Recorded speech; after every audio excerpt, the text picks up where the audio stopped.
Oh Hello! no, oh no, we still have 0 viewers. They shall come. Don't worry, they shall come. Yes. Hello? Hi, everybody. I'm Joe. Hi. This is Terry. And Hi. we are the people who run the Star Trek Hour on Twitter. Believe it or not, yes. Yeah. We've read it so far anyways. It has been hijacked by pirates, which is a good thing. No, That's a not good yet. Because it's got a good Measure of password. You'll success. never guess the password. thing. You act. Yeah. This is true. This is true. Okay. Something's happening. So, Something bad is happening. hello? Hi, everybody. Your speakers are on. Sorry, You have my no speakers are headphones. on. Oh. It's terrible. Run the Star Trek Hour on Twitter. I hate this part. Believe it or not, yes. The worst We've part. read it so far. There it is. How very Star Trek of you, Joe. You've run a time loop already. Already. We are 2 Yeah. minutes in, and Yeah. we're doing a time loop. I thought I got it right. I thought I had it this time. Doesn't work. What are you drinking? I'm drinking a Cosmopolitan. Ooh, 4 fancy. parts vodka. No, 4 parts citron vodka.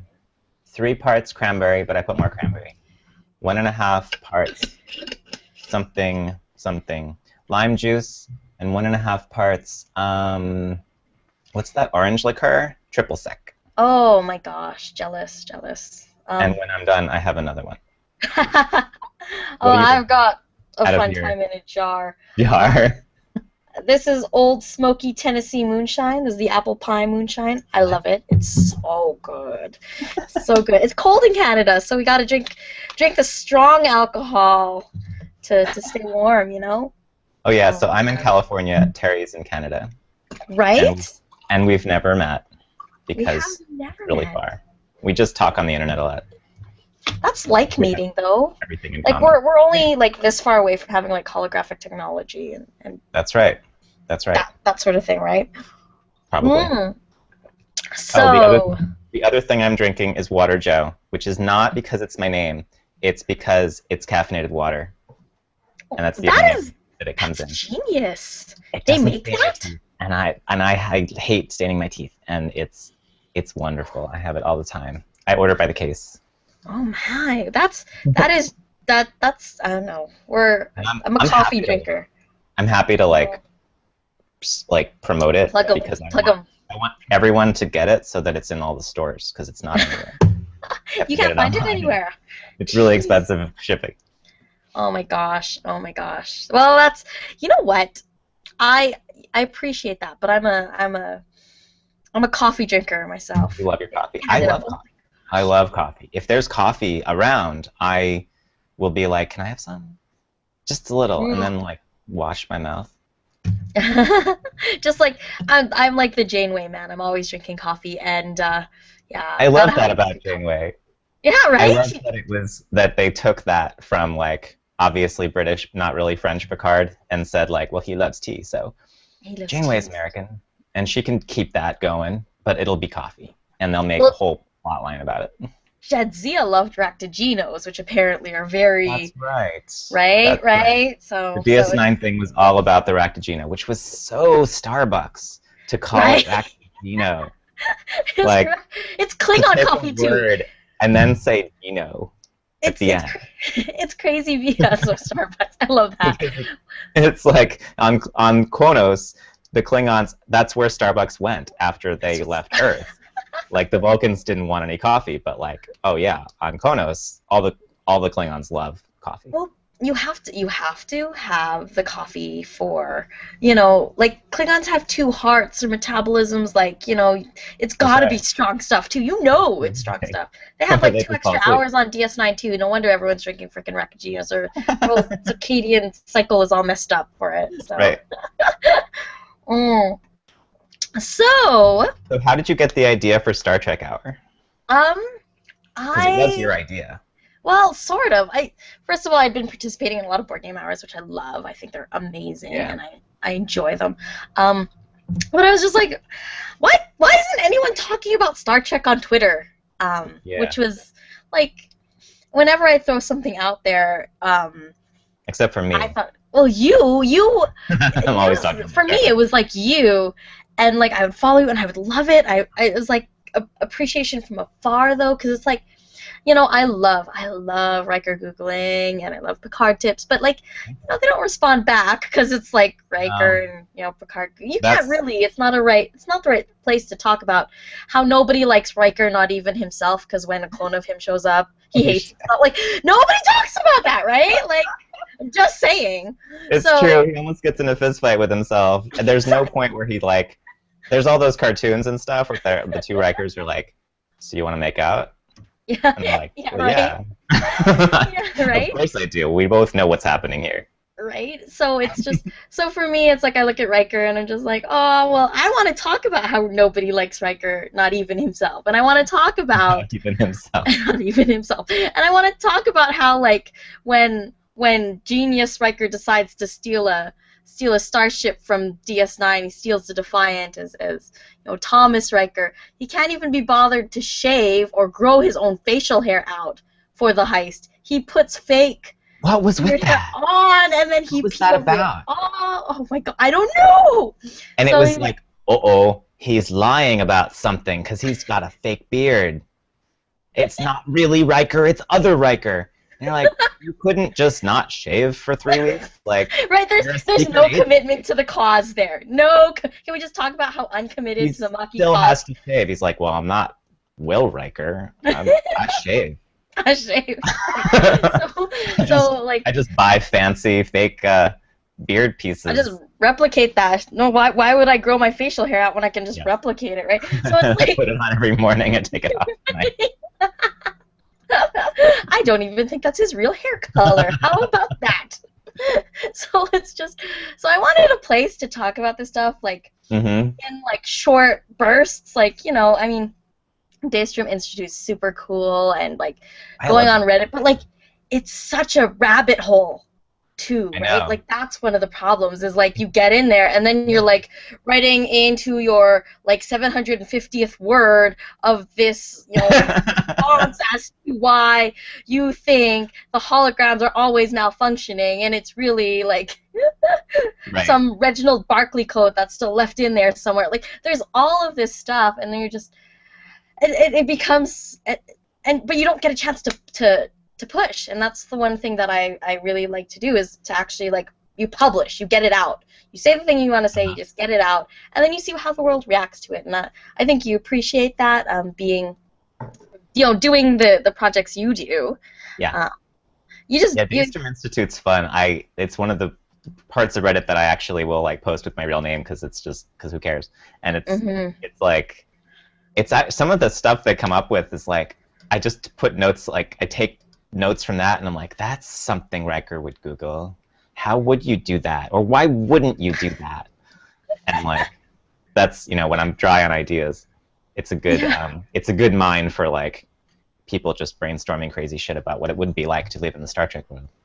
Right, and I think that's the thing is I love the idea of having something like that and having a place just to chat about it, for even if it is like kind of casually, because I think that's the other thing is the Daystrom Institute or a lot of other places, people take it really seriously, and sometimes I just want to talk about how hilarious like not shaving Will Riker is, or how hilarious, and Twitter is just a better place for that. I feel like no one's gonna hate on you, no one's gonna flame war you up in 144 characters for. Oh, well, they can. They can, but you just have to do something about that. It's so much easier. Like it's way harder to get into a super serious discussion about anything really. What is the true value of an elevator ride? In the future economy of the world where there is a thing. The Ferengi Empire, right? Yeah, the Ferengi Empire, where there is an elevator, but also there is this technology that can transport you anywhere from anywhere. Like they don't talk about it. Yeah, they couldn't afford transporters. Like there's these like little things that I just they're fun to talk about. They're kind of fun to like play with, but they're not why can't you just replicate a transporter? Why isn't it free? Why isn't everything free? Why isn't everything free? Right. Everywhere else. And I think that's interesting. They outlawed. They have a lot. They outlawed on Ferenginar. They must have outlawed replicators because it just ruins the economy. It's like, how do you use capitalism? Everything just you have a 3D printer and it makes food. It's no good. It's so good. So it's like, yeah, but they grow their own meal grubs in their house, right? So there's I Yeah. have this Home cooking. like the picture I have that's like the closest to the like modern day equivalent of a Ferengi is like something along the lines of like some organic soybean farmer in the middle of like Midwest America who is like so about the rarity and the quality of his goods, but also super capitalist. Like Well, I he could won't see. take anything less. You know what I I could mean? see. Like, yeah. I mean, imagine like the food is free in America, Oh and man. the same people who subsidize corn farming and everything for whatever reason, what are they gonna do? Like, you can't just make things free. That's terrible. Oh my gosh. Hey, Trainer Jody's in the comments already. Which comment? Oh, you're looking at the comments. I'm looking at the Q&A. The Q&A has Oh. David Montgomery said, Thomas Riker had to have the dramatic reveal. It's akin to Dr. No's spinning chair reveal. That's true. That's exactly Is it why he true? had to take off the little fake beard pieces, was like, oh, shit, that's not Riker. That's not Riker. Evil Riker. And he didn't have any mask to take off because it's the same body. It's the same guy, right? Like it's the same guy. And No, I I think the understand writers the are right. dramatic Yeah. like reveal of it. I get it, but like but that's I think one of the things I enjoy doing when I play with the Star Trek universe and I play with that, um, I play with the concept in it is to play with the idea of how much of this is like how much of that moment is constructed for TV. Right. And then now when you binge watch it on Netflix, how much more of it is obviously constructed for TV because That's what's so fun about the Daystrom crazy. Institute. It's yeah, right? That, Right? like, that their general guideline is like, yes, of course everything was done for writing purposes. That's not the point. Forget the writing purposes. Like, help us here. We need to excuse these writing infractions. We need to come up with in-universe reasons for everything. And it's actually hard to get past the fact that, like, yes, of course it's for a writing reason. Of course there's no in-universe reason at all. But it's more fun if there is. There could be. There could be. And no, and I get that and I think I love it, but like it's kind of like the wargamer in me. There's this thing that they call metagaming where you actually talk about the game and the trends in the game and strategy to develop like how you actually play the game when you're developing a strategy. But like watch it like being meta about the show itself. It's just like you jump in the beginning of season 2 of Deep Space Nine, for example. It is a 4-part cliffhanger series. Like 4 episodes of to be continued before you get to anything. Oh, totally. It's like what's the plot? Bajoran intrigue with regards to... Oh, is it the priestess? Yeah, well, it had to do with Kai Wynn, and I don't know if she was Kai yet. Like, there's this whole, like, political intrigue on Bajor, plus all this other prophet-y stuff. Like, it was very, like, in-depth, and it was very dramatic, but, like, it's also interesting to like, watch the show now as it's aged and see... Like, again, this was not made for Netflix, so you get to watch how you binge it, and it's like, this is great. Who does a 4-part season opener anymore? Like, that's like, that's crazy. That's unthinkable. But I think that's what I love about it. It's charming. Well was those serials that's just having like the opposite of Next Generation, just have one story that just goes forever instead of like, okay, we're done. Totally, and I think that like again, I love to watch the shows now. Like Netflix is such an amazing thing. I can juxtapose this whole thing and see how you can see how the shows evolve much faster. You can see how the shows differentiate themselves from each other. You can see all of these wonderful kind of charming idiosyncrasies in each show, which I love. Like, and I think that's what it is. So when I kind of started, like getting back into Star Trek, it was really about, it was one of the games I actually picked up. It was Star Trek Attack Wing, which was not about the movies. Which you got to play with Garrett Wang. Oh my gosh. That was cool. He was so nice about it. It was like a Sunday morning on a con day, so he had every reason to be tired and grumpy, and he was not.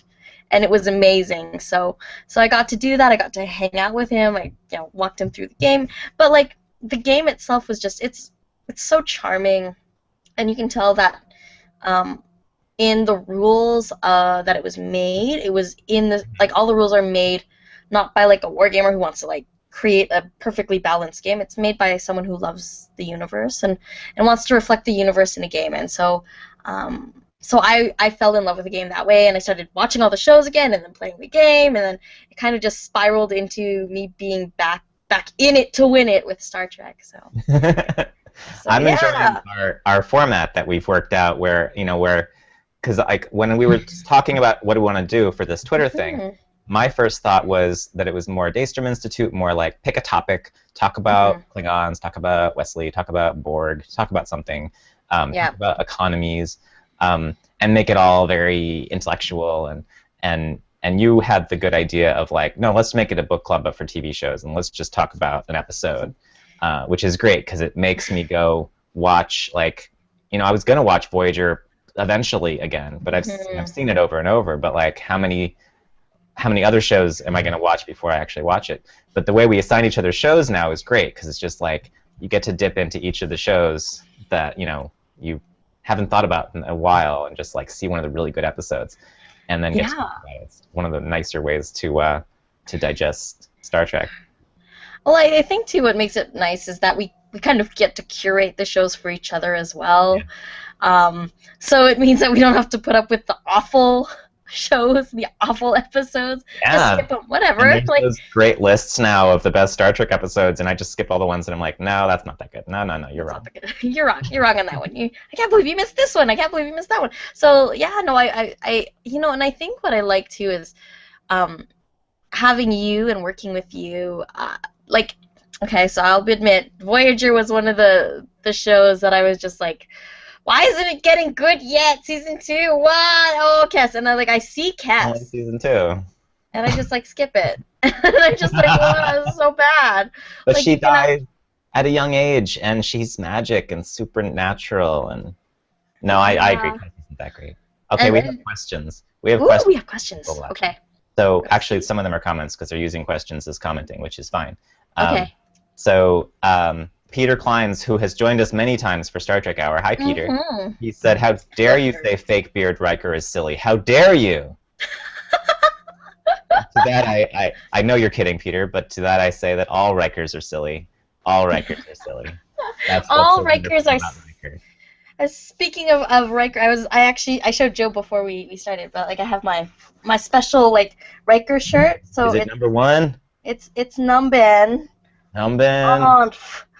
So it's Numben off because he's not quite right. It's my Riker shirt. It's like my written in Asia shirt. Yeah, what language is that? This is English as decoration. It's totally English, right? So I collect. English, yes, English. Yeah, so I collect shirts like this, but this was the one that I saw. It was the funniest but most racist thing I ever saw. Oh my gosh, it's so bad. I laughed out loud harder and longer than I have at anything, and I felt terrible about myself. So see, and that's the thing. Because I'm an Asian girl, I collect it and I wear it proudly because I think they're the best things ever. I love it. I can't do that, but I can look at the website and be like, that's funny and sad. That's funny and sad. So yeah, this is I saw this shirt and I'm like, that's the shirt that I wear always now because it's my pretend Riker shirt. He's not number 1 because he's more Numben off. Numben off. So we have David Montgomery said, oh no, we read his thing already. Yes. But Peter said because they're genetically identical, the Rikers legally had to have different facial hair to tell them apart. Now, I agree, Peter. That's true. That's true. It was required by the Federation that one of them start shaving and the other one never shave again. But the key to the differentiation was the color of their shirt, because one of them had the good fortune of being on board the Enterprise where he could get promotions, and the other one was screwed, living a strange hermit life, magically unable to contact anyone and surviving off of rats and stuff. Oh man! Oh man! Trainer Jody, you've mentioned Trainer Jody before, I think. I right? did. I said hello to Trainer Jody. Trainer Jody has been I actually met him through the Geek and Sundry vlogger kind of search when we did that 2 years ago nearly now. Yeah. So he was one of the auditionees, I guess. And I've been kind of following ever since. So he's a big proponent and big supporter of the vloggers and vlogging in general. So super Nice. awesome guy. Well, he said, what do you guys think about the rumored Captain Worf show?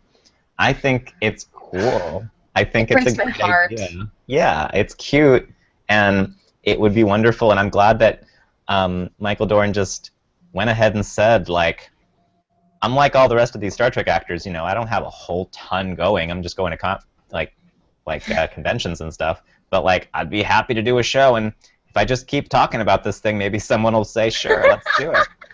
Hey, the internet, you do whatever the hell you want now, right? Right. With cameras and money and things, and you just do things. Oh man. But it's not true for Star Trek, because you need to get 3 companies to agree that yes, you can make something.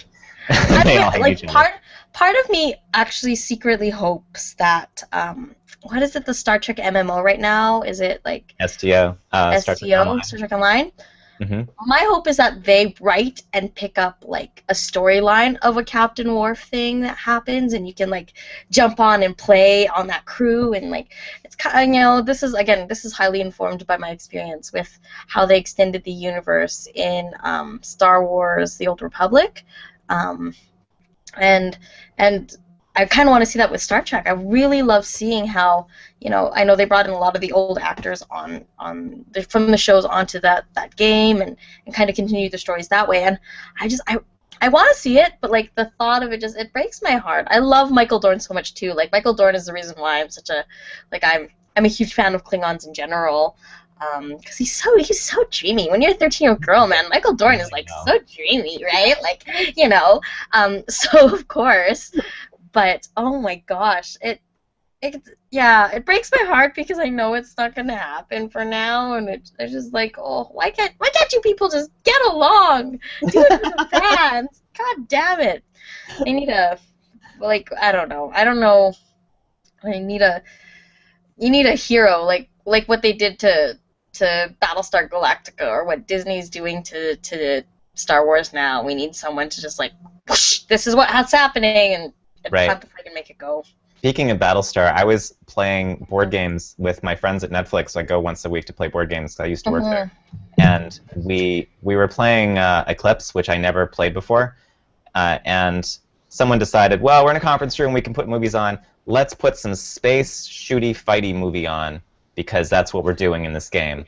It'll be thematic. So he was looking for a Star Trek, and we were talking about, well, what else? You know, Aliens or something. And finally he was like, oh, I was like, wait, Battlestar Galactica looks just like this game. He's like, yes, Battlestar Galactica. And then we found out that it's not on Netflix anymore. We were crushed.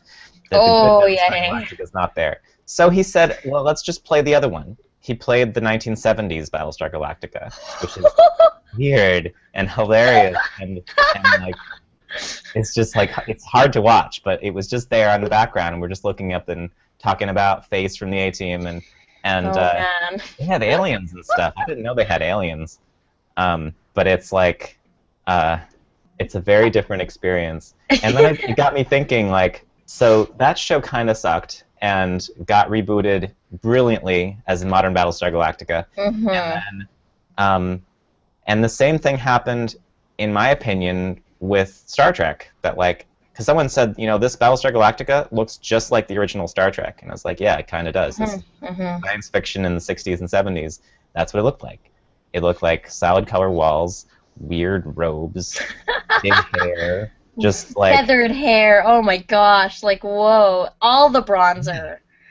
And it was, and so like Next Generation for me was a reboot of like a good idea that was, you know, like just before its time, and the production quality and the writing was just not really that great for me for the original Star Trek. And they did the same thing with what did they do it with? They did reboots for, I can't remember now, but there were some other ones that they did. What did they do reboots? Tell us in the comments what they did reboots for. Science fiction shows that are old that they rebooted, or movies. And it got me thinking, like, if Battlestar Galactica was such a crappy show and it could be made so great, what about Buck Rogers? Like, where's the Buck Rogers reboot that's, you know, gritty and like intense and has like excellent actors? Very sexualized and totally. And I can't even picture that. And like the Tweaky robot is like not tweaky at all. It's like something else. It's something cool. Yeah, but like I feel like a lot of those campy shows kind of got their gritty reboot in, like, I want to say Farscape, because it was kind of gritty and it was kind of sexualized and it was kind of all of those things, but it was still very Yeah. campy, right? It was campy. It was Was still campy. I mean, I guess they're all a little bit campy. A But little Farscape bit campy. was way campy. Oh Farscape. man, super campy. V. Peter Klein said V. Yeah, that's a good one. V got rebooted. Although I'd have to say that V. Did you ever see V, the original? I watched it because I have a crush on Marina Baccarin, and then I was just like, my love for you isn't enough for this. I'm sorry. No, the new one. Yeah. No, the new one, Marina The Baccarin. new one, yeah. Marina Baccarin, who's really good on Gotham now. Yeah. Oh yeah. Oh my gosh. Yeah. Now she's like a real person, and usually she's just kind of a robot. Yeah. Like a hot robot. A But, hot like, robot. But And like she cut her hair too, and I was like, oh my gosh, well I have to now. And then I was just like, sorry, love, I can't. There isn't enough love in my heart for you. So V is weird because the original was better. I think the original was better, and maybe it's because I saw it first, but I don't think so. Like I don't think the reboot lasted because it was kind of missing something. It was missing the point of whatever whatever made V so great. Because when I was a kid, I saw Star Trek. I saw Buck Rogers, I saw Battlestar Galactica. They didn't make a huge impression. I just loved that they were in space. But when I saw V and I saw them take off their skin and they were lizards, I was like, oh shit, like this is going to give me nightmares, but they're good nightmares. They're like, this is... I remember distinctly having dreams about the baby that was born from V when like this human woman gives birth to a lizard baby. Whoa. Up. Oh, And she man. doesn't know what to expect, and she gives birth, and it's a lizard, and she screams, and you're like, it's your baby, but it's a lizard, but you have to, I don't know. And it was like, and I must have been like 5 or something. Oh man, holy smokes. Well, I mean, okay, so there are franchises that I would love to see get a gritty reboot. I mean, like, I feel like Star Trek got a spit polish reboot, you know what I mean? Like, everything got ultra shiny in our reboot. I'm like, I'm talking about the Paramount movies really at this point, because like the reboot from the original, because at that point they're just digging from the same well, using the same frickin' storylines and content, right? Oh really? Benedict Cumberbatch isn't Khan? No, he's not Khan. He's not Khan. Okay, he is Khan. Like, are you kidding Trust me? He's not Khan. We thought of a new villain, I promise. No, he's Khan. Sorry. He's Khan. Psych. So it's Actually, just like he's just Sherlock, but he's an alien or something. He's not an Something. alien, right? He's genetically enhanced. I never figured out who Khan was. Khan is genetically enhanced human.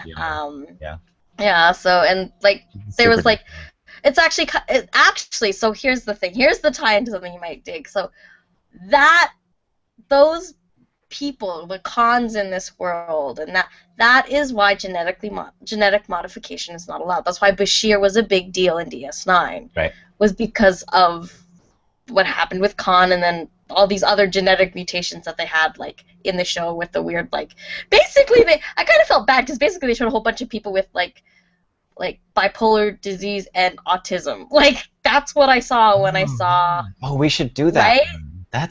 Those are Right? good. I love those guys. Oh man, right? Well, like, that's basically it. They're on the autism spectrum, and they're like, Totally. the female has like some weird bipolar like relationship issue kind of stuff that's happening as well. Which was sexist that they were like, oh, let's see, they need four characters. How about one's a chick and they're all white, and the chick is like, what's her weird thing? Oh, obviously she's like an nymphomaniac. Everybody else is just socially awkward, or... Well, there's the chick who didn't talk, who then Bashir totally... Right. I forgot, like, there's 2 chicks. Bashir is always, like, I don't know, I think that's one of the tropes that I love, because I kept a running tally when I rewatched DS9. The number of times Julian Bashir would have inappropriate relationships with his patients. Like, can we talk about this? Like, they have the Hippocratic Oath back then, but they clearly don't have, like... But he's the only doctor on the station, and he's, like, super horny. Yeah, right? Who else does he know? He's, like, sexually harassing Jadzia all the time. He's like, there's all this, like, weirdness. He sets him down, and he's like, I'm not giving up. It's just What like do you mean you're not giving up? What century is this? You're supposed to give up. Like, don't be an ass. there's this thing called the holosuites. They can Right? pretty much do what you want. I don't know Yeah. why you're trying to pursue this further. So it's like, but like he constantly, if there's like if it's a Julian Bashir episode, you can flip a coin as to whether or not he is going to have an inappropriate relationship with his patient, and so like it's Even just if he is like the hero who's going to save the day and do what's right and true and fight for things, if there's a woman, if there's a then woman, he might kiss her. he might kiss her, and she's probably his patient, just cause, like, right, like, so it's one of those things where there are all these like funny tropes, right? Like, so Is he the Kirk? Is he the sex part of the Kirk character? Because Riker is the Kirk Riker is the Kirk of TNG, and then Mhm. like Avery Brooks is not. He's He's not not. always, with a different woman. Like him. No, he's a widower. he's a widower, and then he finds a freighter captain, Cassidy Yates, and Yeah. then he just sticks with her for the rest of the time. Like, he marries her against the wishes of aliens who, the prophets. Like, the prophet's like, you should not marry this woman, and he's like, and that was it. Like, What did you think of Cassidy Yates? okay, so I like the character. I like the character in the sense that she called him out on bullshit, and I love female characters who do that. But Cassidy Yates is one of the few female characters who can call out the main lead male character in a show and not get vilified for it. So many other shows will have like a strong wife or a strong whatever, and she calls him out on bullshit, and then she becomes like, and I'm thinking like the Betty Drapers of Mad Men and what's his face's wife in Breaking Bad. Like, they call him out on this bullshit, and then they're totally vilified for it. Yeah, so Cassidy Yates, she's like, yeah, I don't think I'm gonna have this big, huge Bajoran wedding you want.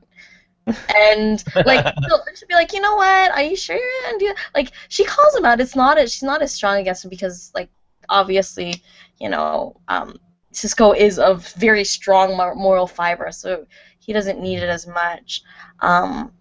So I liked her. I just thought she was a little dry or a little. I think I just didn't see the chemistry between them, and I wanted it. I wanted Captain Cisco to have like. There was no chemistry. It wasn't sex, and I just didn't see the good sex that was going on. They're more like roommates. It was very very clean. Like, it wasn't we have so much in common. We should hang out. Okay, it wasn't like. Oh, hold on. I think I hold on. You have a thing? One sec. I have a thing. I'm getting. Okay. Oh, I have a thing. Where's my thing? All right. Well, hi everybody. Thanks for joining us. Terry's getting a thing. So it wasn't like. Oh, there it is. It wasn't. Oh, here it is. Ah. Okay. All right, show and tell. It wasn't like these two, man. Regular segment. Ah. Oh, dude, you have. That's like tiny TNG stuff. Oh, totally. I still kept them. These were from like childhood, right? Like so.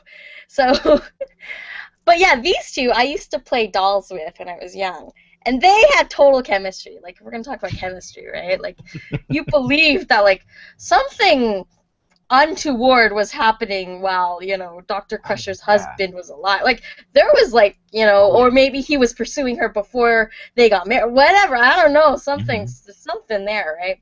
Well, especially so, just like the second episode of TNG was the drunk one when they had the alien virus that makes everybody act drunk, which was awesome. I love that.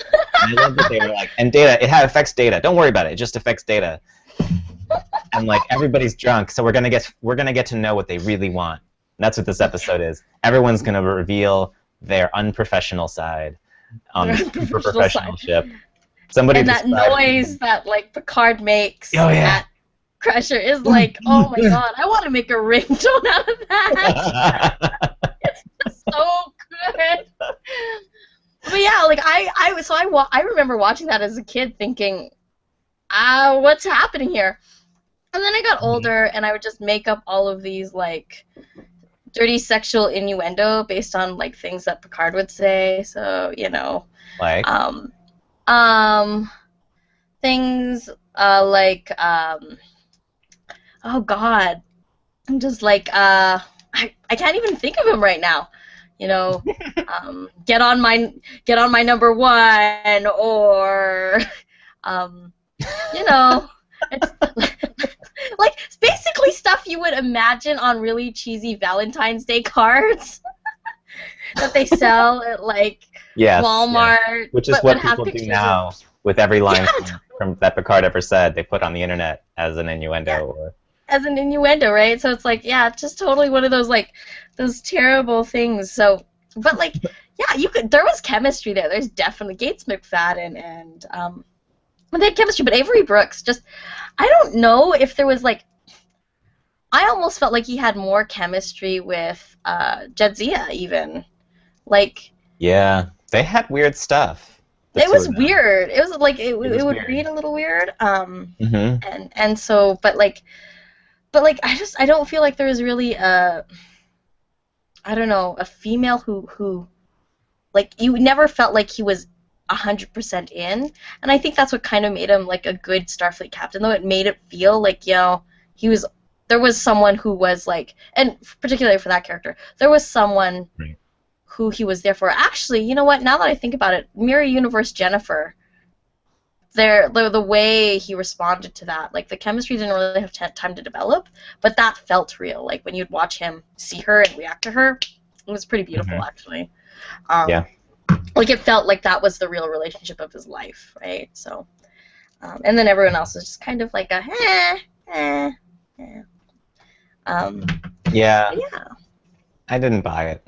you didn't buy the Jennifer thing. No, no, no. I didn't buy. I didn't buy Cassidy. I didn't I didn't buy. buy No, Cassidy. you're You know right. what? No. Jennifer, I got. And I got that Yeah. he was super into Jennifer. Yeah. Just Avery Brooks is an interesting actor. He's a weird guy. Did you see the documentary that Shatner made about the captain? No. It's No. cool. It was on Netflix. It might still be there. I'll It's take a look. it's he basically just goes and like he travels to the homes of each of the people who played a captain on one of the Star Trek shows and Hmm. interviews them and talks about what it's like to be a Star Trek captain. And and Avery Brooks spends the entire segment playing the piano and saying nonsense, like gibberish. The, That's like old man on the mountain stuff that doesn't make any. It's wow. like he's giving weird, deep advice. And Shatner's weird too, so he's kind of going along with it and having fun with it, and, like playing the game, but he doesn't know what's happening. It's really unclear what's happening. It's just that like Avery Brooks likes to mess around, and all the comments are just like, so Avery Brooks acting as Captain Sisko was him acting like a normal man. Oh And my like Captain gosh. Sisko was over the top dramatic and weirdly spiritual and like took some things seriously that you can't understand and ignored other things that you're like, why aren't you taking this seriously? And Yeah. he was a weird guy, but Avery Brooks is super weird. I saw him once. He was at my brother's graduation, and he sat at Oh the next man. table at dinner afterwards, and I was like, "Hey, it's Captain Sisko." But I didn't know he was such a he's a beatnik. Yeah. Yeah. Well, that's the like you do an IMDb of what he's up to now and stuff, and you just follow him, and it's just like, yeah, you know what? I could tell he's like a beatnik kind of like, because Hmm. like he's teaching acting too, so he's getting into that like that place. Um, I don't know. I never know what pot does to people, but I can just assume that's what happens. That I have to That's if assume. he was on it at the time. Pot doesn't Yeah, make you brain but that's what I mean, permanently though, right? Like, on it. oh yeah, no, but like, that's what I'm saying is like, I'm assuming that he was Oh, he high. was just on. Yeah, he was just He high. was Yeah, just high. he's probably just high. You're You could absolutely just, right. I because always like, forget that possibility that like when someone's acting like a nut, they're not like inherently a nut. They're just high. It's not a they're big just deal. high. Like, Just come I back don't know. Like, tomorrow. my immediate reaction when I see like weird stuff like that is, oh no, he's just probably high. Who knows? Like, um, Yeah, because like no, I don't that's know. right. I think that like, cause you look at the, and you could tell Avery's input into that character, right? So all Mhm. of the um episodes where they're talking about equality and race, like the Ben Sisko, look, it's the 1950s and Jerry's on the run again, and we're writing science fiction in this great little newspaper, right? Like that whole storyline, that stuff was kind of driven. He probably had a pretty heavy hand in that, like. You think Brooks did? You think he was? Yeah, well, he's like, if you look up into what he's been up to, again, he's like very into the civil rights thing and very into like, and of course you'd expect that, right? So that gets injected because that civil rights tone was never there in the early stuff. Never. Ah, it was implied because he had a black captain, which was just to not talk about it was a big deal. Yeah, to not talk about it and to not mention it was like, it's nothing. It's like the big thing is there's a shapeshifter and who doesn't actually like follow the rules of the Federation, and there's this Ferengi who's like stealing shit, and like why is he still not in prison? He was here when the Cardassians were here, but we're gonna let him stay because his lease holds like we're honoring his lease or something like his lease isn't up. He still has an 8-year lease. It's one of those funny things where, but yeah, like the more like you look at the stuff from the early Cisco stuff, and then you look at how it gets translated later on, and the civil rights tones, and that equality kind of movement feel, that becomes much more prominent than the really heavy-handed Nazi analogy, which I feel like every frickin' Star Trek season has to have. So. And I think maybe that's why people felt like it was incomplete. What do they have to have? The civil rights episode? No, every Star Trek series has to have like some sort of heavy-handed Nazi analogy. For Voyager, it was the Hirogen. I mean, come on, they dressed up as Nazis. I love that part. It was so good. It was a great episode, but at the same time, you're like, really, they're Nazis? They're Nazis. They love Nazis. They love how.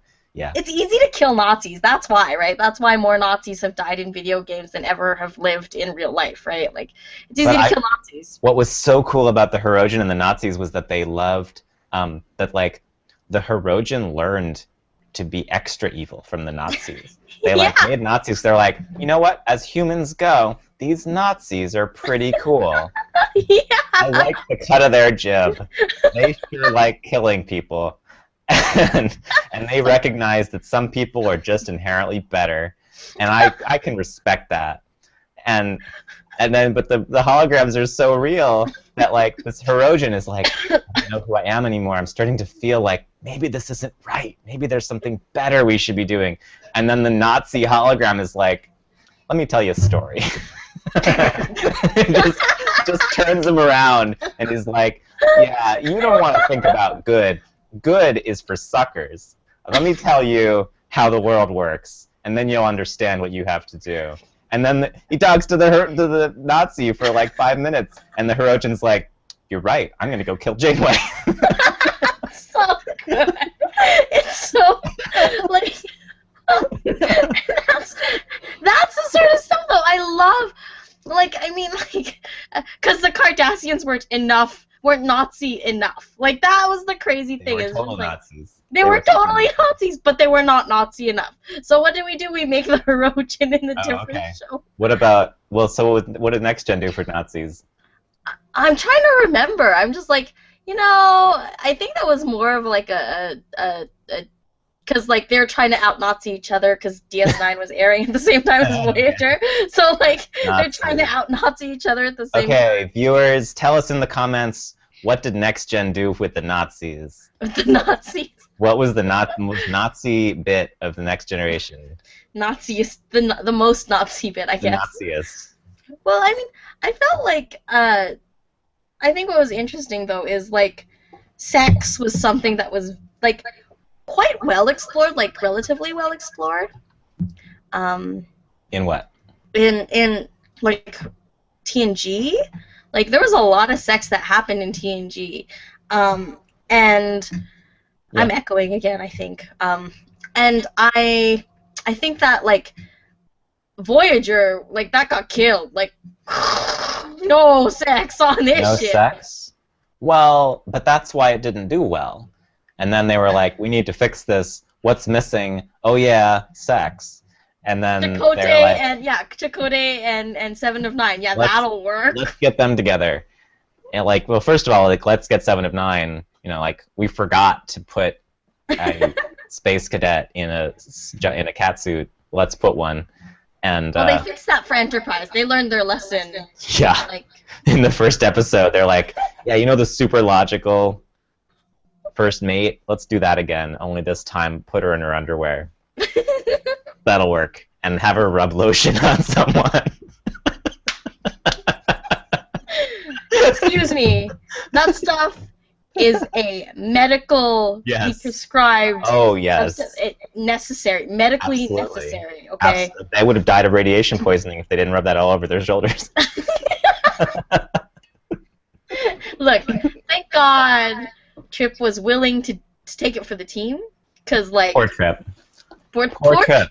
like they picked the most attractive cast members too, right? Because it Yeah. wasn't like, you know. Well, it's a ooh. disease that only affects the beautiful. Like, Right. you two, we need you to rub this stuff all over each other, or you're gonna die. Also, try Yeah. to disagree the most, so that there's like the most obvious sexual tension between the two of you. But like, you know, just Yeah. I still haven't finished Enterprise. I haven't It's- finished Enterprise. you know, I think. I'll finish it just so I can follow with what you assign me to watch. Yeah. I mean, it's you know, I think what one of the things I did, like, I guess as an aside to like finishing up Enterprise, it was I ended up rewatching the third installment of Starship Troopers somehow, There's and a third installment? yeah, there was a third installment starring I didn't- Jolene Blalock. Yeah. And she's there, and I was like, oh my gosh, what am I watching? Well, the weird thing about Enterprise is that she, like, if you get past the fact that she was cast for her implants and everything, like, Yeah. she's actually a good actress. Good. Like, She's she's good, a- and like she she's a never good wears a doll. bra, which helps, and she's Yeah. good. the only thing that people fault her for that I can understand is that, like, and it's the writing more than her, is just, like, this Vulcan is the most emotional person on the ship. And maybe that's the point, but it shouldn't happen all the time. It should, you know, you should get a break from it. Someone else should be emotional for a little while. Like, maybe a human man could be emotional. Yeah, that would be Instead nice. Just right? a Vulcan female who's like, I need to be logical. I can't handle this. And, like, sweating and, you know, like, I'm purely logical. You know, it's so With sweat dripping down her face. so true. So it's all so true. But I mean, it's like, I don't know. We give such a hard time about like characters who are not like, the writing just kind of failed the character, but you still love the character, right? But like there are some characters you just love, and like Garrick is the character that I love. I love Garrick. He is, I think, arguably he's the best written character in all of the shows. Every last one of them. I can get behind that. He's Remember layered. Do you remember when Bashir told him the story of the boy who cried wolf? Oh yeah, I remember. He had like this lesson so at cool. the end. It's just like, So ew. Garrick tells him the story. The boy cried Mhm. wolf. The boy, you know, was lonely, so he kept saying wolf, and people would come running, and he did it 3 times, and the people got mad, and Garrick's like, clever boy, and Bashir's like, I'm not done yet. And like, the boy say, like, wolves really come, and the boy cries wolf, and the people don't help him, and the boy gets eaten. And Garrick says, this is a story for children? And Bashir's like, the point is that if you lie all the time, people won't believe you when you are telling the truth. And Garrick said, oh, are you sure that's the point of the story? That's the point. Bashir's You like, just need a better lie. of course. Why? What else could it be? And Garrick's like, that you should never tell the same lie twice. I love that. I love It's that. like, obviously. That stupid character, human. right? But that's the thing. Garrick as a character is layered. He's rich. He's got daddy issues. He's got claustrophobia. He sews. Like, Right. he actually legitimately sews. Like, this is a thing he does. there's a Oh, and he's line. badass about it. He can like Oh. sew anything. And from Yes. day one, he's like, "Oh yeah, I'll sew that. I'll fix your costume. Sure, Fix your bring it in. cat. I'll get it in Oh, 20 minutes." he In and can out. sew. Like, he can sew in a world of replicators. He is Yeah. a tailor that is employed. Do we not recognize how good he has to be? Right. If you are a tailor who is employed in a land of replicators, like, it's just, it's hilarious. All the replicators on DS9 like didn't work. All they made was scrambled eggs. They didn't really like. Nobody could get anything they needed from a replicator. Like, this goes in his room with like cilantro that he bought from Bejor, and like nobody uses replicators because it's like, no, they don't trust them. They're bad for you. Like, they give you cancer. Like microwaves. Like the new microwave. I don't think so. Did you see what happened on the Enterprise? Replicators are not so great. I read an article. I watched this YouTube video where they like poured replicated water on this plant for like 2 weeks and it died. And the plant died. That's all I need to know. That's all I need to know. But like, Oh my god. One of the Days from Institute questions once was like, why is there no social media in Star Trek? And okay, so the obvious writing answer is nobody thought of it. Nobody predicted we would live in this crazy world where people would deliberately post their personal stories on the public internet to strangers to just look at every stupid meal you're having, and like, what is this? This isn't even science fiction. This isn't even believable science fiction, but it's the real world. It's the real world. But they try to come up with reasons why, like, it wasn't allowed, or I don't know. I should find that thread. It was kind of funny. Oh my god! Now I want to see this thread. But like, I think that's the thing. Is like, yeah, Garrick is badass. He's good, and he's like, yeah, the best written character in the whole show. Like, arguably, like, he's not good. I mean, he's not good. He's not more. He falls under, I would say, chaotic neutral is the alignment of Garrick. Oh, nice. Yes. Yeah, that would be a fair kind of place to put him, right? I don't agree. I don't think he's that chaotic. I think he's a little. That chaotic? Well, just his demeanor. He's not like off the wall. He's not like the guy who stabbed Picard. No, yeah, he is very. He's not because Nausicaan is probably chaotic. Yeah, Nausicaan. Right. Nausicaaan's probably chaotic evil because he's like, I don't feel good. You die now. Die now. But like. That the Hirogen are like lawful evil and like. Right. Yep. Because they're all about the rules and the custom. No, neutral. Like somewhere along the Garrick is true neutral. He doesn't have any allegiance to any ideology. But he loves Cardassia. He kind of does. I have yet to meet a Cardassian who doesn't love Cardassia. There must be like, I don't know, there was pussy in the water or something. It's just like, whoa, look, pussy in the water. I love Cardassia. I don't know. Who in the water? I'm just saying they're giving out like sexual favors in the water. Like, look, water. Oh, and a blowjob. Great. I love Cardassia. This is amazing. Like, they have really good propaganda, Cardassia. Absolutely, it's the best, right? Well, there was one really good episode on DS9 about racism that was like easier than racism because they're different species, but still racism, and how like not all Cardassians are evil, and it's basically saying not all Germans are evil. That like just because of where you came from, it doesn't mean that you yourself are evil at all. And it was that whole the guy who was the file clerk for the dictator or whatever, the general, and he pretended he was the general. He wanted to be punished. I love that episode. And then it turns out he just like wants justice to be done, to be seen to be done. He wants to die for the sake of redeeming his people just a little tiny bit, which was really cool. And it was like that story arc for why don't I remember her character's name? Nana Visitor's character.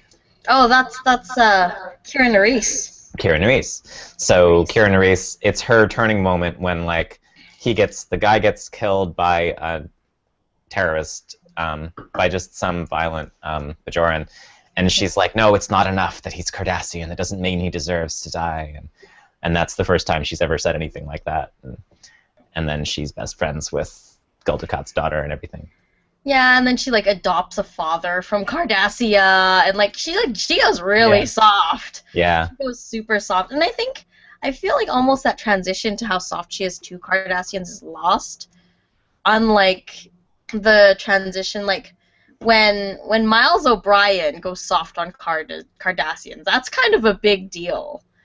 Um, because you got to see how much he hated Cardassians. You not only got to see how much he hated Cardassians in like DS9, but he also like hated Cardassians back on TNG when he was like the guy who operated the transporter, because like he fought in the Cardassian War, yo, and like it's really interesting, like because I felt like when they introduced this character and talked a lot about how much she hated Cardassians and all the stuff, all the things she did, they didn't really show it. Not like basically Miles O'Brien got to run all these racist, like he used all sorts of racist slurs about Cardassians all the time. It was like Yeah. part of his vernacular, right? Like so it was interesting to And me he's to a see. pure blood Irishman. Yeah, he's an Irishman, and he like he did his things, and he just you I thought know it was funny that they still have pure blood Irishmen and that they still have pure blood Japanese women. That that in the future, like, crossbreeding hasn't happened that much. Racism's conquered and sure, whatever, but you Mhm. still, black folks still marry black folk, and everyone does, they don't talk about it, but everybody's still pretty separated. And, like, Miles and Yeah. Keiko to get together, and it's, hey, that's nice. Two people of different races getting married, having a Getting baby. married. Like, isn't that 400 years ago? Isn't everybody mixed by now? Right, like you can have a big sister, a half Asian girl named Molly O'Brien, and then her brother's name's Yoshi O'Brien. Like you just like that's kind of cool. I appreciated that, but at the same time, yeah, it was kind of weird that like you can have this this racial and cultural purity that still really exists. Um, Without acknowledging that racism and separation and nationalism, like, oh, they're all gone in Star Trek, except they're not. except they're not. I mean, it's only been 200 years, Joe. And people were living longer, right? Like, 200. Oh, it's more. well, 24? the nations were warring Oh, in okay. right before Zephyr Cochrane, right? And it wasn't even like nations at that point, because when they talked about it in First Contact, they were kind of talking about it as like groupings. Like even in America, within America, there were like these groupings. Yeah, there's Right? there's a lot of weird race stuff in Star Trek that's like, Picard is French, or, sort of, Mm-hmm. and he gets really Sings offended. Jacques, so he must be French. Right. And he gets offended when Data says that French is a dead language, and he's like, "Excuse me? Like, I grew up on a vineyard, you stupid robot." And like when Keiko and Miles they're always fighting, and Mm-hmm. like she's making food for him, and it's like it's too Japanese, and he doesn't like it. He just wants potatoes. Like, oh wow, this is not a modern relationship at all. This is not a He's modern. not a modern man. He is an Irishman who wants potatoes. Okay. He wants potatoes. This is then like has he ever eaten a real potato? Like you ask the No, question. well, his wife does a botanist. Maybe she grows them. Maybe that's why they fell in love. You see, there we go. Ah, there you go. So- Backstory, side story. Backstory. Trader Jody said, "I always love the Must Kill O'Brien episodes, if for nothing else than because he had the worst luck ever." Yeah, I didn't notice that when I was watching the show, but it's true, and I see people talking about it now that O'Brien, like, it's like once a season that there's an episode where, like, let's torture O'Brien. That's the episode. It happens. And Because like Cardassian prisons are just great places to be, or like. That was my favorite. My favorite was the prison where he didn't really go there, where it was all in his mind. Yes, there was all in his mind. They were torturing him in his mind. Like, what the hell? Like, yeah, but you couldn't do anything else to him. Like, you couldn't make him sexually frustrated because he was a married man with a child, or Yep. by DS9 he had 2 kids. It was very. Yeah. So what else do you do? Oh, you just torture. You beat the living crap out of him. I think it's because he was so likable. Because he was one of the only people. He was the Scotty replacement, very much. Well, And he was the down home regular Joe. You have a choice though, right? You go Scotty and you give him a lot of attitude, you give him some spunk, you give him a lot of hardship, essentially, to make him interesting, or you Geordie LaForge, who's also just as likable, just as like kind of down home, just as like just as boy next doory, just as accessible, but Well, he was a also nerd. He was a super nerd. he was a super, like, forget glasses, he had mega glasses, right? He had, hey guys, like, hey no eyes, yo no eyes, where you going? Hey no eyes. Or like billion eyes, he's not 4 eyes, he's like 4 to like log 4 eyes, right? Like, Hey Infinite Spectrum, what's up Infinite Spectrum? But he couldn't talk to ladies. He's getting advice from Data, like about talking to ladies. He's like dating a hologram. He's just, a sad guy. Very awkward. Like, I don't. Like, oh, Engine, you're the only one who understands me, Engine. I love you. That was Geordie. That was poor Geordie, and it just, yeah, that's the truth. It just, I felt like you could go Scotty and give him like some interesting like foibles and make things hard for him. Give him some like war scars and make him like, give him something so that you feel good when he's happy, or you can let him be Geordie, where he's just always happy and things are hard for him when he doesn't know what to do with girls, or he doesn't know where to put his hands when he talks. Like, it's just like these little like social. Oh, Geordie. It was a long time before I realized he was the guy from Reading Rainbow. When I was a kid, and I eventually put it together, and I was like, because I just never saw Geordie with his visor off, and I couldn't connect those two faces. And eventually I was like, oh, really? That's that guy. Oh, wow, that's. Because he's so hokey on Reading Rainbow. He's so, he's talking to kids. So he's like very, very, very sincere. Mm-hmm. And mega. He's not a grown-up. But like I watched. See, and I think that's why I got into Star Trek. Actually, it was LeVar Burton, and he actually did a Reading Rainbow episode about Star Trek. And I'm like, I need to watch this. And I watched it, and I was like, I don't understand what's happening, but I'm still gonna watch it because the guy from Reading Rainbow's on it, and maybe it'll be good. And I just kind of got hooked that way. I think that's what ended up happening, is I kind of got hooked into it for other reasons. But yeah, no, Reading Rainbow was my gateway into Star Trek, ironically enough. That's cool. I didn't watch that much Reading Rainbow. I saw a little bit. My gateway was just that it was like I knew about Star Trek, and like I liked the idea of it, but it wasn't that great to watch. It was okay. It wasn't the best science fiction. I was just glad that it was there because it, spawned a lot of other science fiction. But when they said they were going to do like Star Trek: The Next Generation, it was going to be rebooted for like my generation to see, and I was like, I don't know, 8 or 10 or something, and that was just like, wow, this is like they're doing it properly. It's like a real science fiction show. It's amazing. And even the first season, I was like totally taken with it, totally blown away. Only in hindsight does the first season look not good because it looks too much like the old one. They hadn't gotten away from it yet, and they hadn't like figured out what the new generation in the real world, what do we actually want, and how do you make a show that's really good that way? Well, I think what it really was for me was when I watched the show, I could see. I don't know. For me, I think I watched a lot of wrestling, a lot of fake wrestling as a kid growing up, and so I recognized the put-on drama, and it appealed to me in that respect. Like TNG has a lot of like fake drama, I guess, and it's pretty heavily heavy-handed, and it's put on, but the people know how to work the mic, and that's all you really want. You watch them working the mic, and then you watch the action scenes, and it's all good.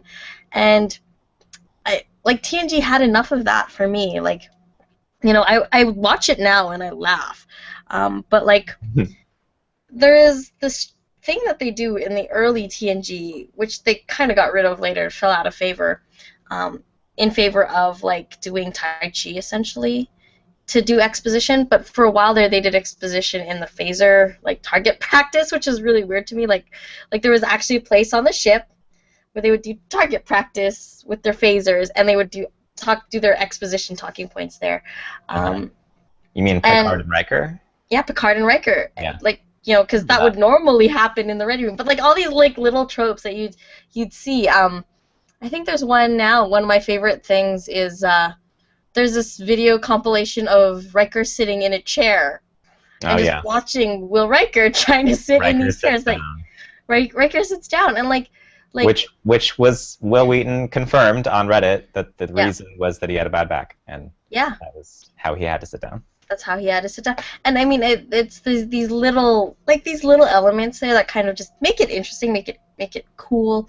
For me, like as a kid, I loved watching those, and I think about it now, and I'm like, wow, this is really pointless, but you gotta blow a special effects budget somewhere when you don't have space battles, so here it is. Pew, pew, pew, and that's I think the biggest thing for me was Picard. It was that, like, the hero of the story was the captain, and it was still true in Next Generation. Even though he didn't go on the away missions, he was still the hero, and he would still solve a lot of the problems himself, and he would solve them by being intellectual. And Kirk was, like, not intellectual, which was weird for an intellectual show. So, I couldn't connect. I couldn't connect to the original series the same way because it was a space western, and I'm like, I don't really like westerns, and I don't care about people punching each other to solve their problems. That's tedious. It's okay, but enough is enough. Like, tell a story. And Picard would take stuff and just be like, fighting didn't even occur to him most of the time. He was like looking for the enlightened approach to get the problem solved, and that was like, wow, that's neat. That's like, you can do that in a story. That's much better. Well, I think what was interesting is they had to turn. I felt like this show actually turned Riker into Kirk, right? Oh yeah. But that didn't happen from day one.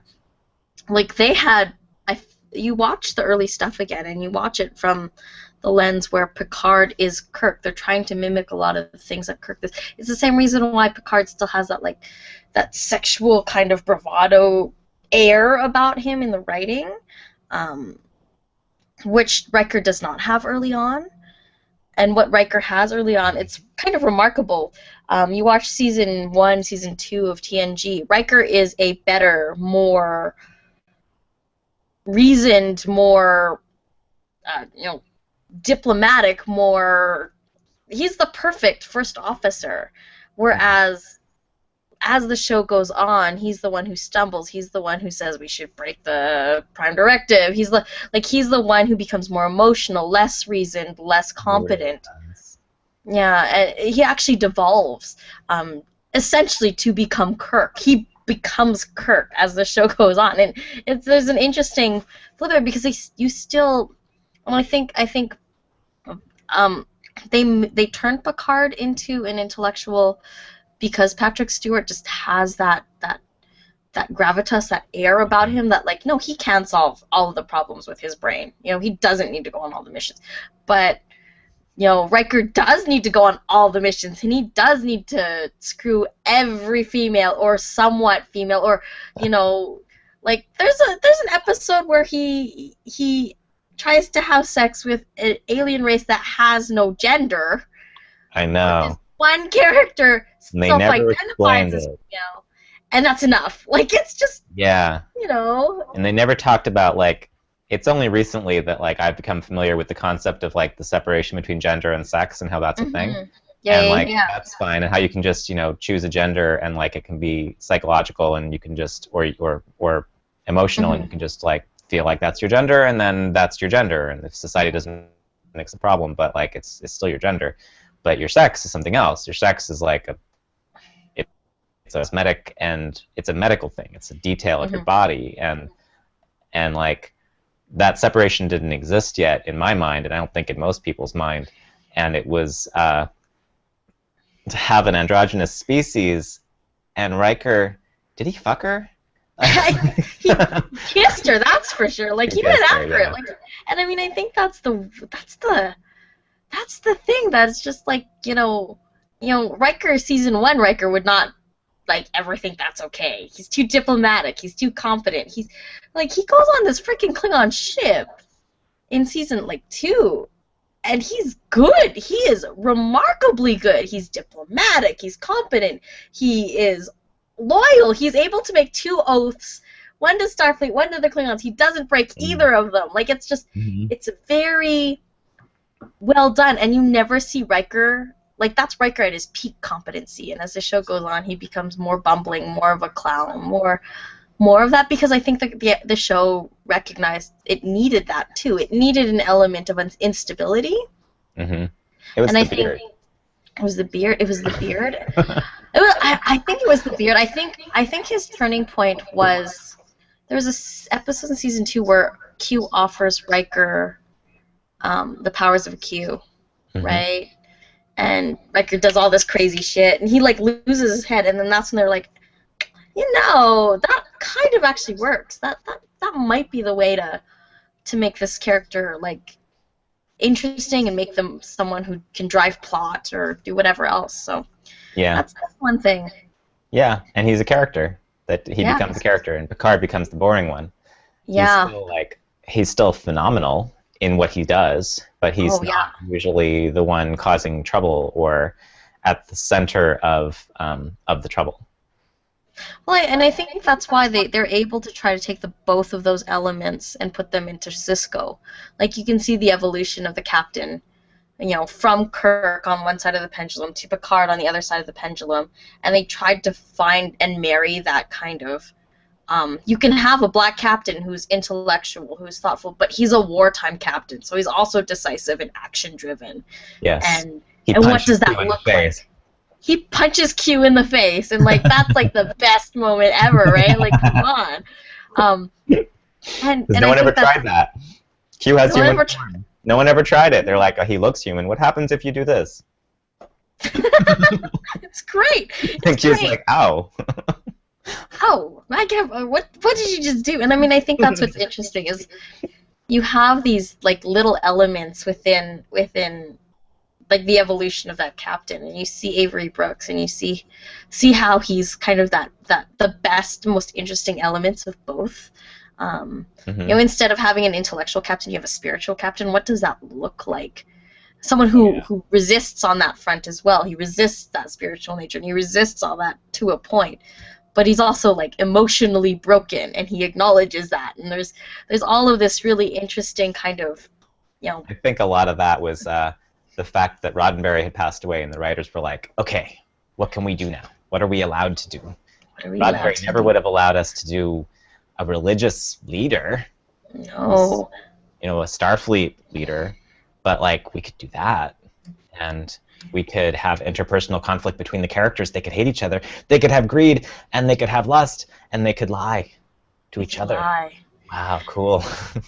And I'm actually, I think that there are certain elements where, kind of like how whether or not Star Wars is going to be good because George Lucas is no longer involved is going to be something that gets determined, right? Similarly, I think because, we're kind of seeing, like, we need to see that kind of torch, kind of the flame die out. Like, we got to see it with Roddenberry passing, but I think there needs to be some, I don't know, there needs to be more with Star Trek. I feel so bad because there's all this, like, licensing problem with it and all this other, like, CBS and Paramount, and it's just too messy. It's too messy. It breaks my heart. It's true, and that's why they don't have a show anymore. Yeah. And you can't, And they're not going to clean up the universe either. That's the other thing, is there's no one who can actually clean up the universe and say, this is it, this is what we're doing. Because it's just too messy. It's too messy, so. Yeah. So what did we talk about in our Star Trek hour things this week? Because we're over the hour, but I can talk a little bit longer. But if you're not dying yet. I'm not dying yet. But we're, we have, it's so easy to talk to you about Star Trek. You don't really have to, like, plan anything. But I was thinking of talking about what we actually had people talk about. What was it? So what we talked about, I think we did an episode. So we each did an episode. So you picked Year of Hell, which we just did last week, which was, amazing, and oh my gosh, Yeah. It's like, I oh, you don't like Voyager? Watch this. watch, and there's enough, there's action in there, there's all the elements you would expect in a both a hokey and a good Star Trek episode. There's Yeah. time parallel loops, and there's action, and everyone gets some, like, people get beat the fuck up, and people, like, any episode where people get beat up, where people defy orders outright, like, whenever Mhm. anyone says "F you, Doctor," gonna be a good episode, because Yeah. nobody, unless you're in the most dire of situations, nobody says "F you, Doctor," right? Like, that's the episode where the doctor says, "Okay, you need to go on medical leave," and then you have, like, this fun, weird, wacky holosuite episode. Like, that's what normally happens. Except when they say "F you, Doctor," that means, oh, it's real now. It had all of Yeah. those great elements, and it had, it had an economy as well, an economy of, because, like, there are very few times, like, in the beginning of Voyager, where they do that photon countdown, like, oh, look, we have obviously overspent our photon torpedoes already. But, like, I love that. right? We have 39 photon torpedoes. Oh, look, we're stuck in the other side of the gallery, and somehow 39 turns into, like, 110 however or many they turned something. or whatever. But, like, I love that video. right? But you felt the economy of everything, how scarce the ship really was, when, like, the frickin' when Captain Watch. Janeway, the watch, oh my god, the watch in that episode, holy crow, what an analogy. Yeah. Oh, it's a beautiful metaphor. But, like, when she's like, oh, F you, Doctor, where you can put me, in the brigs that are destroyed on the ship, or Right. like With the security force, which has just left, which we don't have anymore. court-martial me. Yeah. Court-martial me. And, like, Yeah, please court-martial me, please. that's what's gonna happen if we live. Yeah, I'll happily go to a court-martial. That's fine. And the reason that he never has to make the decision, do I court-martial her, because technically she broke all these rules. Yeah. Except, hey, this timeline never happened. This timeline never happened. It's beautiful, and it's like, but, like, you need to have those hard resets too. I love that element, because, like, you would not be able to tell that story otherwise within a serial show. You would but it still felt like emotionally, dramatically. It had the weight, and I think that. I love that episode for that. It's a good Voyager episode, absolutely. Some people said, like, that should have been a story arc for a season, not 2 episodes. Like, it's like it couldn't fit into 1. They put it into 2. It had a good cliffhanger, but it was like Enterprise's thing with all of the 5 races, the 5 different elements on the one planet. They did a whole season or 2 on that, and Year of Hell was like that. It could have just gone on. It would have been like a Battlestar Galactica kind of thing.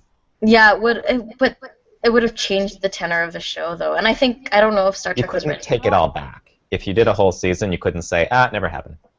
I mean, like, hurtful. DS9 had a war, right? And it never actually felt like there was a war. The war lasted like 4 seasons, but it never actually felt like there was a war. Even the episodes where things got kind of dark, like, oh, look, the Cardassians took over our station, and it lasted like 2 episodes, right? Like, oh, you mean it wasn't like slums? It wasn't broken, like it wasn't ship broken. being, like, low quality of life. Yeah, like, they were, like, living on the station for a while, like, as saboteurs and stuff, while the Right. Cardassians were on there and stuff. But, like, it didn't last.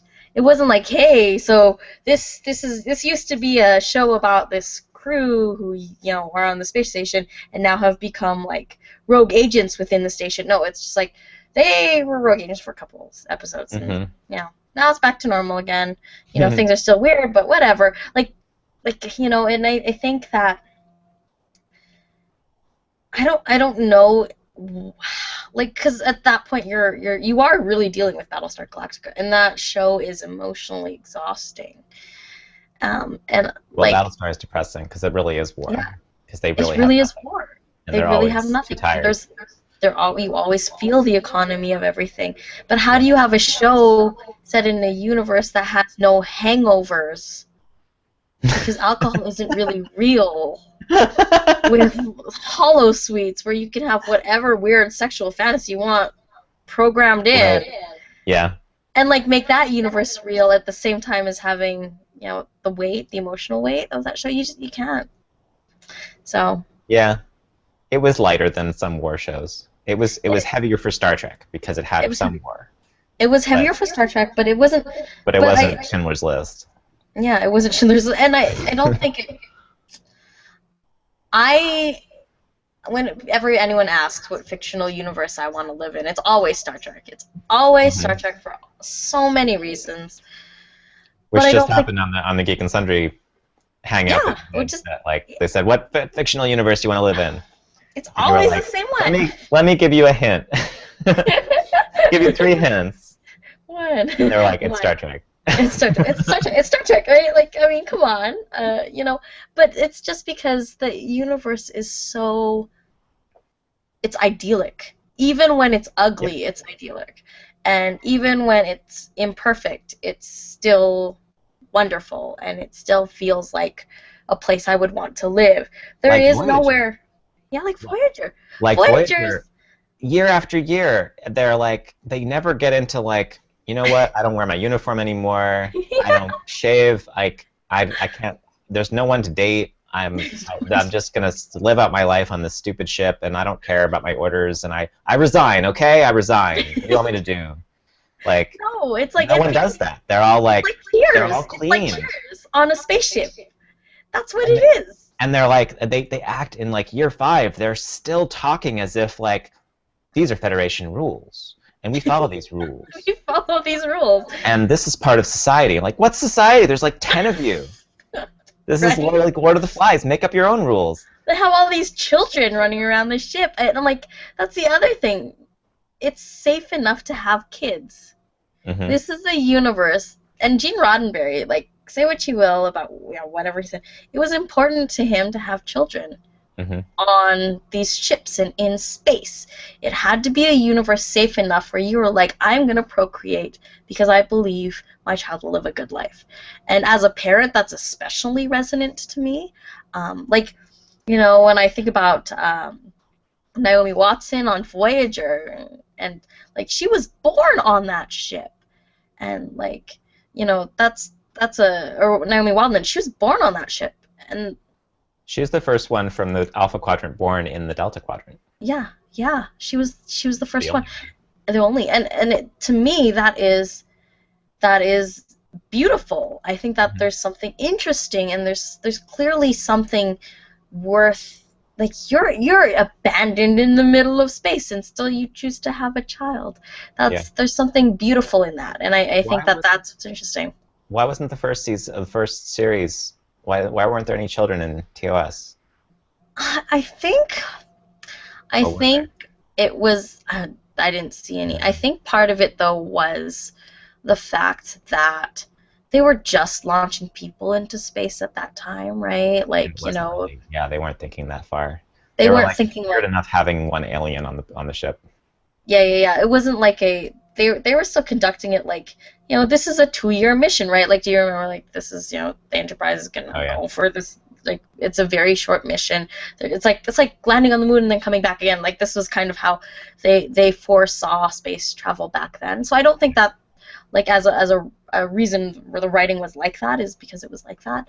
And when the reboot happened in the show, it just, you know, Gene Roddenberry, even in just casting Will Wheaton, it was important that children were present, and which I see people like us like connect to the show and be like, oh, they have kids there. Oh, absolutely. Okay. Oh my gosh, heartthrob Wesley Crusher, hello, right? Like, I mean, like, it was interesting to me to have someone who was young and have someone who was young and smart, and like it was okay. It was cool to be smart because then you could be in space. How cool is that, right? Like there are all these things that were there. Like, that's interesting. I never thought of it before. That like in the original series, it was a 5-year mission, and they were planning on leaving. And I think they stopped after 5 years because that was what they said, or maybe they did 7. But it was but then no, they did 5. And then Next Generation, they said, well, let's not do that thing where we say how long the TV series is going to be because we don't know. So let's just say continuing mission and then leave it open-ended. And they went to 7, and that was, pretty close, but a little longer. And they would go to space dock occasionally, but it wasn't like all the time. And you got the impression that this is a flying city. It's self-sustaining. It can get resources from wherever it needs and create anything it needs and repair itself as long as the crew is still competent and trained, and they have a system in place to keep people competent and trained. So that actually sets up a universe where Voyager can exist, where Voyager can say, we're going to spend the next 86 years traveling across the galaxy. We're all probably going to die, and our children are going to get home. Are you all okay with that? Okay, good. Yeah. Well, and that's the crazy thing, right? Like, it's and, you needed that shift, right? I think the Voyager wouldn't have been possible with the minds that came from the original, series. It just wouldn't have been possible. But if Kirk were stranded, 80 years away from Earth, he'd be like... They'd settle. First planet settle. They'd settle. Exactly. Like, well, where can we get water? Is there anywhere with water? We need water. And that's the thing. Like, I think that, when I describe Star Trek ships to people who aren't, I'm like, imagine a cruise ship, because that's literally what these big ships are. They have everything. It's the love boats. It's a cruise ship. All you can eat food, all the crazy entertainment you got, whatever you want, with great Wi-Fi. With Guinan the bartender. Guinan the bartender. And the weirdly shaped glasses and funnily cut fruit. That's kind of everywhere too, right? The glasses bugged me. Weren't they weren't they top heavy? There are a lot of the glasses were. Super bottom heavy. That was actually okay. They were super bottom heavy. You watch the prop when they were talking about these the props of a lot of the glasses, even Quark's barware, and they're like, yeah, this used to be candle, a tea light holder that was held, and then we just turned it upside down and filled it with water, and that's kind of how we found these glasses. And you're like, done. Yeah, that's interesting, but okay. That's why everything was weird, deliberately weird, not functional, just weird. It's weird, but it worked. I think that it worked. But yeah, I guess that's what it is. For me, I choose the Star Trek universe every time because it's a universe where people choose to have children in. And would you want to have kids? Say that again. It's a universe that people actively choose to have children in. And that to me tells you something. It's not like the Star Wars universe. Who has kids? You're not allowed to have an abortion on Battlestar Galactica because they're worried about the human race. But do you really want to have kids? People are choosing. But no one's having kids because they don't feel safe. They don't feel like having a kid right now. Yeah, abortions were happening. Yeah. It's crazy. People were aborting their children. That was an issue, and they had to make policy about it. It was kind of crazy. You have to mandate the population growth, otherwise the race would be extinct. Who would want to have kids in that world? Or Star Wars. Yeah, I really want to be a part of this huge, crazy magic wizard civil war that's happening around. This does not seem like a safe place for me, where there are the Star Trek universe ships it's not a place to live. Yeah. It's a place with powers people want, but they want them in this world. Everybody wants the Force. They want to call forth and get the object and come to me object, and everybody does that now and then, but and it never works, and that's very Star Wars. Or you can talk yourself out of a speeding ticket, Right. I was not going 100. I was going at reasonable speed. Yeah, those are powers you want, but do you really want to live in a world where there are Death Stars that could annihilate your planet? No. No! But, I'd live in a world that, for all objective measures if the two universes collided, the Star Trek universe will objectively win at the rate of speed of technology. The Harry Potter universe is the same way. Yeah! The Harry Potter, you could have magic powers. Okay, great. What if you went to school, and every semester that you went to school, a force of evil came to your school and tried to kill you? Can we And- talk about how And the having teachers wouldn't even help. right? Can we talk about how if you are magically gifted, like you're a wizard or a witch, you don't know how a toaster works? Like engineering completely is like foreign to you. You don't that's understand what a combustion engine does. Like you Right. like the Well, because basic you're so spoiled, you just fly on something else. right? Car. Like toasters are fascinating and like, just like, I think can we that's a talk- Piers Anthony thing. That's like a separation of technology and magic that, like, if you have one, then the other one doesn't make any sense, and you can't have both of them. Yeah, Or to right? have both of them is to, like, combine two very strange genres together. And, like, what is this combustion engine you speak of? Yeah, like it's just Visitor? visitor, like visitor. But like that's the thing, right? Like Strange. it's too like the Harry Potter universe seems like a benign enough universe, but it's not. It's dark. Oh no! Every semester, I can't There is- believe that school. terrible. No, but that's the worst part. The Hogwarts has defense against dark arts. There is never a teacher competent enough to teach you anything in that Right, freaking class. because they're all evil. But like the Germans who visit when they do that weird tri-cup challenge thing, they learn the dark arts. Like that, they don't have defense against arts. They just have a dark arts course. Like You just cast curses. yeah, I mean let's learn lots of Wasn't there? What would the Dementors? This headmaster is like, don't like. Oh, by the way, we have on school grounds these demons, and they dress in black robes and they fly, and they'll destroy your mind if you get close to them and make eye contact. So just stay away from them. Just want to let you know. Careful of the Dementors. And the students are looking at each other like, oh, what?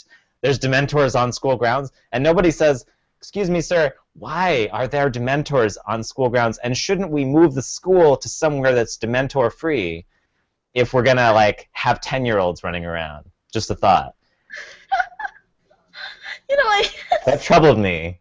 Because they're like, be careful of the Dementors. No one's like, why are there Dementors at school? There are no parents around Cool. thinking, you know what, like maybe, I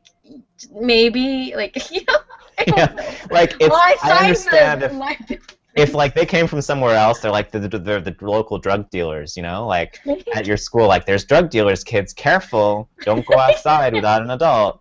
Like, okay, I understand it's a bad neighborhood, but these Dementors, like, they work there. Like we have Dementors because we hired them because they're good for something. I don't know. They scare people, and that we like that. It's magic. It's magic. That's just the thing. It's just like, no, that's not the universe I want. No, like any universe. No, I mean like, no. Like Harry Potter, and I like the Harry Potter books. I love the universe. I think it's an interesting universe, not one I want to live in. Like Game of Thrones, I'm not gonna live in that freaking universe. You're gonna die. Yeah, you'd be dead in 10 minutes. I would be so like I'm just imagining all the ways I die. Like every zombie movie. Yeah, Every exactly. zombie story. Like people are like, what would you do in the zombie apocalypse? I'd be like, I'd be eating you. I'd be like the guy who's like, I died a long time ago and I want to eat you. That's what I want. This is what happens, right? Like it's just I don't know. I think having the fun games about zombies and like it's a fun thought experiment.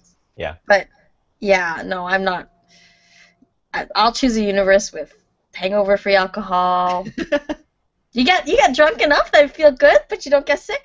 Yeah, I'll take that. Okay, I like that. They say you can shake off its effects. Shake off Like, its effects. you can shake I might off. like if they're like if I had to pick a second, it would probably be the Galaxy Quest universe though, because it's Kind of just the same. our world, but Yeah. science fiction also exists and is out there Right. and is cool and is fun. Yeah. But like it's not as scary, I guess. Well, that's essentially the same thing. It's a parody of Star Trek. Exactly, and it's our universe, right? Like, and maybe that's what it is. I believe I live in the Galaxy Quest universe. That's what it is. Oh, I see. That it's all out there. It's all waiting It's all to out happen there. either in It's the all just future waiting. or on a star somewhere far away. Yeah, exactly. Why not? Why not? A girl can dream. David Montgomery said in one of the books in the Fall series of Star Trek, Garak becomes the Cardassian president. I could see that. Garak's a leader. I feel like that's so obvious for him, though. He would never wield power, Yeah. obviously. You know, Well, he could. He he just could, but wouldn't be a liar about it. yeah, but like that, I feel As long as like he can lie. he would he manipulates um he manipulates the world to suit him, but he doesn't want to be acknowledged for them being the manipulator. He does things because he knows they need to be done, not because he wants to. Like the idea of Garrick as president, it's like, yeah, it doesn't fit from in my head. Garrick is Yeah, I too, can see what you're saying. But yeah, that's because the TV writers never did it. If they yeah, wanted to go that way, you'd eventually buy it. You'd just be like, oh yeah, yeah, you could take all of his duplicity and just turn it into games of House of Cards. He would yeah, be yeah, yeah, he yeah. would be the guy He'd be who Littlefinger and gets amazing at it. everyone killed in order to gain power because why not? Yeah, yeah. All right. I think we're over time, like by a We are lot over time, now. so we can wrap up. We'll do So this again. Don't worry, we will. folks. This will happen So again. thanks for joining us, everybody. We are Terry and Joe. I run some Twitter accounts like Riker Googling and Picard Tips and a bunch of other ones. And Terry does all these amazing vlogs about board games and war games and all this stuff, which I totally admire her for and envy her and want to be like her. And she loves all of the Star Trek stuff that I put on Twitter. So we have a lot in common. So we found each other and started doing stuff. So we're going to be doing this at least once a month. And if you use Twitter, or even if you haven't used Twitter yet, try looking at Twitter and just look up hashtag Star Trek Hour, one word, and you'll see the conversations that we have on Tuesdays, where we talk about an episode with people. We pose questions and people have a lively discussion. And some of the people watching today, like Peter Kleins, is hi Peter. Peter. He's an excellent participant in those conversations, and we have a few other regulars and a few people who just drop in and talk about Star Trek episodes, and it's a lot of fun. And that's it's fun. We can make jokes about, how everything goes in. I try to put out a who would I kill, marry, bang at the end of every episode, just to tie it up in a nice little bow. And yeah, so tomorrow we're going to be doing Blood Oath, the DS9 episode, which is actually like probably one of the best Klingon episodes that does, and it doesn't have Worf. So I'm really excited about that, actually. And it's one of the better Jadzia episodes. It is one of the better, because, again, she does not fall in love, which is great. I love episodes which feature women have nothing to do with their personal relationships whatsoever, when they don't fall in love, when they're not seeking love. And revenge is as good a reason, if not more so, and I think it's a really fun episode. So if you haven't watched it, go check it out. It is on Netflix, and you can probably find other ways to find and watch it. And we'll be talking about it tomorrow it's at 2 p.m. Mountain Time, 1 p.m. Pacific Time. That's right. That's right. All right. We'll sign All off. right. We don't have a fancy sign-off phrase yet. We'll think Not yet. someday. Eventually. We'll look through our whatever we talked about and find something. And exactly. the answer to your question, what was on the in the comments? What was your buddy's name? That was Trainer Jody. He was asking about Jody the water. wanted to know if Water Joe tastes different because it has caffeine, or does it just taste like regular water? And the answer is, tastes like regular fucking water. And it has 60 milligrams of caffeine, same as a cup of coffee. Magic. Ooh, fancy, fancy. All right. There we are. Have a good one, folks. Bye. Bye.